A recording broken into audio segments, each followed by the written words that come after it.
नमस्कार दोस्तों, हमारे चैनल में आपका स्वागत है। दोस्तों आज हम बात करेंगे कि थिएटर में डार्क एज कहाँ से शुरू होता है और कहाँ पर ख़त्म होता है और कहाँ से शुरुआत हुई थी। डार्क एज दोस्तों कहते हैं किसे हैं ये जान लीजिएगा। डार्क एज वो समय था जब रोमन में यानी कि उनकी जो कलाएं थी उन पर प्रतिबंध लगा दिया गया था। यानी कि जो थिएटर होता था वहाँ पर चर्च में उस पर प्रतिबंध लगा दिया था, उसी को डार्क एज कहा गया। तो प्रतिबंध क्यों लगाया गया, डार्क एज के कारण क्या थे, आइए हम इस पर चर्चा करते हैं। दोस्तों डार्क एज की जो शुरुआत होती है रोमन से, वो 400 से लेकर 900 शताब्दी तक होती है। यहाँ क्या होता था इसकी भी एक कहानी के रूप में समझ लीजिएगा कि रोम जो है, रोम में बाहर के सैनिक जो थे, यानी कि जो समुद्री यात्रा करके रोम में आते थे, जहाज़ी बेड़ा वहाँ पर उतारते थे और वहाँ रात को रुकते थे और अपने मनोरंजन के लिए वो चर्च में जाया करते थे।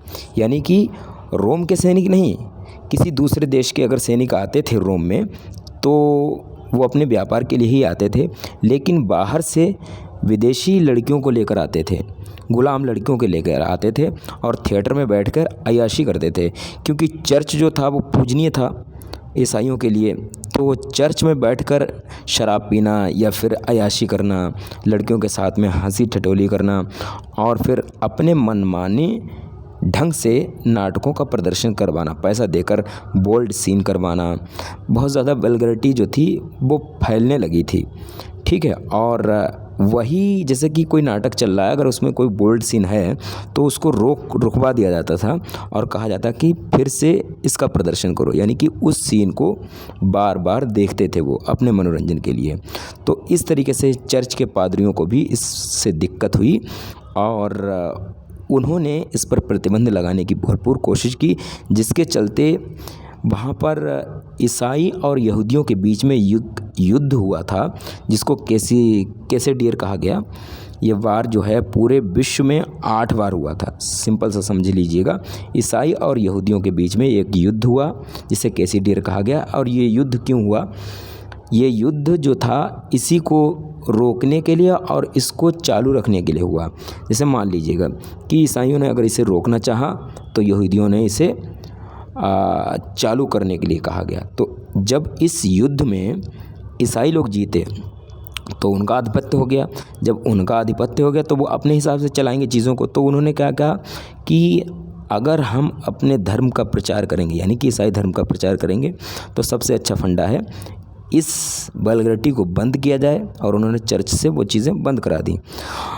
और जब वो चर्च से बंद हो गई तो वो क्या हुआ, अपने धर्म का प्रचार करने के लिए जो थिएटर था वो चर्च से बाहर लेकर आए, क्योंकि उनको धर्म का प्रचार भी करना था।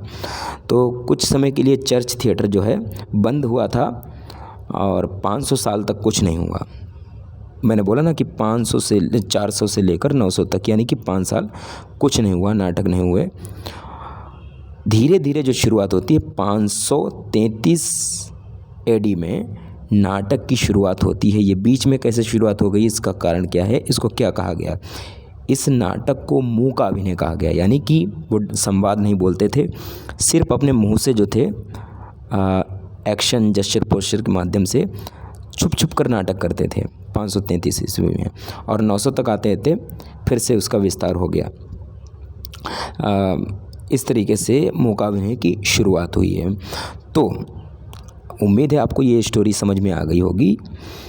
अगर आप हमारे चैनल पर नए हैं तो सब्सक्राइब कर लीजिएगा और वीडियो पसंद आया तो लाइक करिएगा, कमेंट करिएगा, ताकि हम और वीडियो आप तक पहुंचाते रहें। तो रोम में डार्क एज कब आया, कैसे आया, एक बार फिर से आपको रिवीजन करवा देते हैं। डार्क एज जो है 400 से लेकर 900 तक रहा है, यानी कि 500 साल तक रहा है। रोमन से शुरुआत हुई थी और वो कारण था कि चर्च में वल्गैरिटी बहुत ज़्यादा फैलने लगी थी। उसको रोकने के लिए एक बार हुआ ईसाई और यहूदियों के बीच में, जिसे कैसेडियर कहा गया, और जिसमें ईसाई जीते थे। ठीक है, ईसाई जीतने के बाद में उन्होंने अपने हिसाब से सत्ता को चलाया, यानी कि धर्म का प्रचार प्रसार अपने स्तर पर किया और थिएटर को वहाँ से हटा के बाहर लाए।